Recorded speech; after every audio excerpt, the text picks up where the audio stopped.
Ils l'ont tué. Ils ont tué le président du Manidem, Georges Anissé Ekane.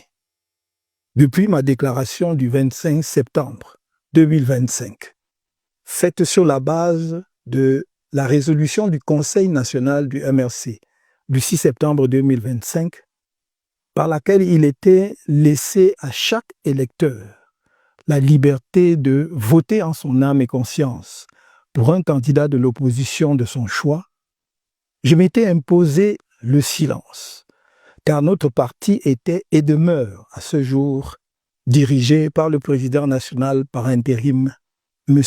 Mamadou Yacouba Mota.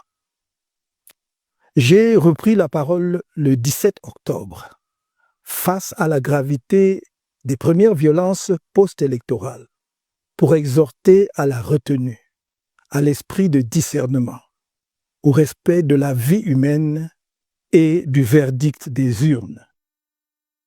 La tragédie du moment présent m'impose de prendre à nouveau la parole, simple militant que je suis de mon parti, après la concertation d'usage, en raison des liens qui se sont tissés entre le président Anissé Ekane et nous, dans la perspective de l'élection présidentielle d'octobre 2025. Sa mort en détention heurte violemment les consciences. Je porte en mon âme son deuil que ravive le souvenir de chacune de nos rencontres, pourtant si peu nombreuses. Je m'étais promis de rendre visite au président Ekane, au professeur Jean-Calvin Abaoyono et à M. Dieucam Tchamini après la convention extraordinaire du MRC prévue le 29 novembre 2025. Ce jour-là, j'ai convenu avec quelques-uns des avocats qui accompagnent ces détenus politiques de faire cette visite hier lundi 1er décembre 2025 à 9h. Le jour dit, alors que je m'approchais du secrétariat d'État à la Défense, où ils sont détenus au camp Yayap à Yaoundé, j'ai appelé un des avocats pour avoir leur position. C'est avec le décès d'Anissé Ekane qu'on m'a accueilli. Le président Georges Anissé Ekane a été assassiné par la haine de Maurice Kamto, l'exécration du MRC, la détestation d'Issa Chiroma Bakari, le mépris de la démocratie et l'angoisse du changement. Au regard des circonstances qui entourent sa mort, celle-ci ne peut être regardée autrement que comme un authentique crime d'État.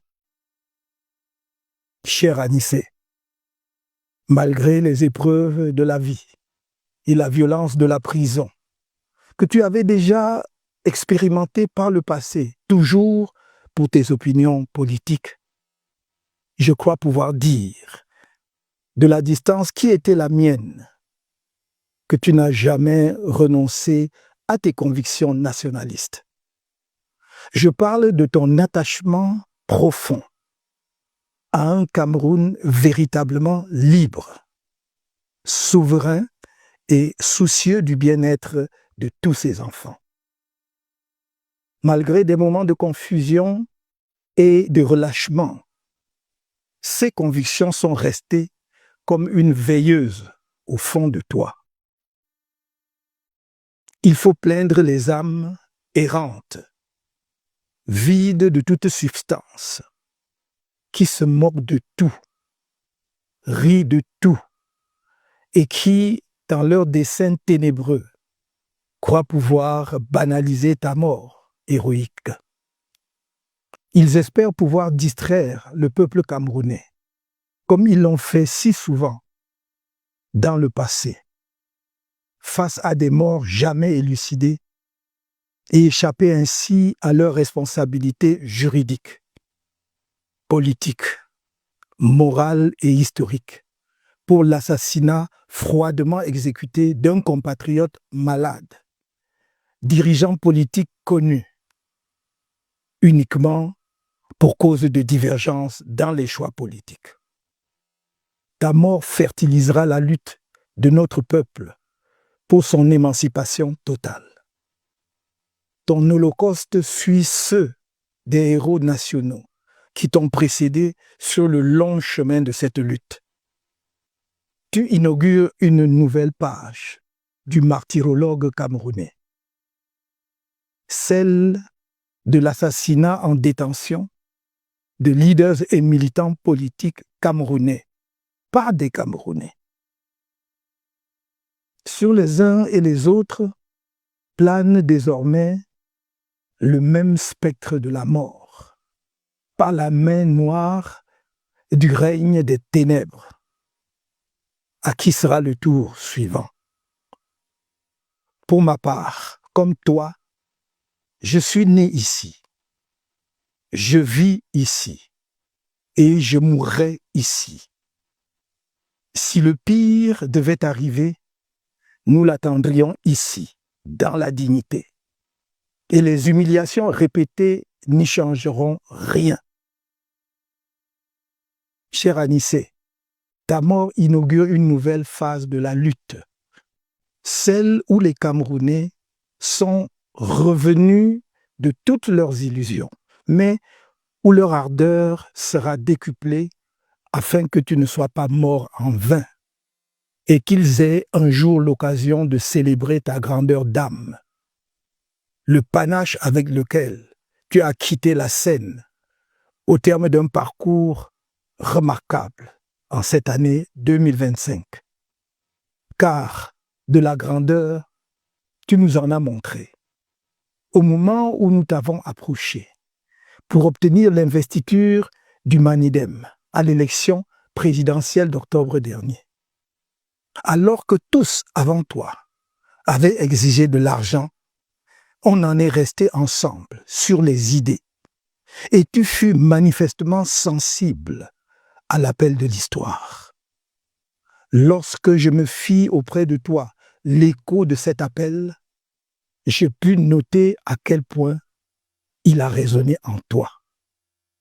Mais je ne pouvais me douter que tu entrerais aussi vite au panthéon des martyrs de la lutte du peuple camerounais. On se préparait à te poser des lauriers bien mérités le moment venu. Maintenant que la vie t'a été arrachée sans pitié à la lutte, ceux qui exécutent la danse macabre dans notre pays croient en leur victoire éternelle. Mais notre lutte commune, celle de tout le peuple camerounais, se poursuivra, plus puissante que jamais, sur des générations encore s'il le faut, mais elle aboutira. La paix de ton visage que j'ai contemplé lundi matin sur ton lit de mort est le serment que tu nous en donnes. La lumière brillera sur le Cameroun, inéluctablement. May your soul rest in perfect peace.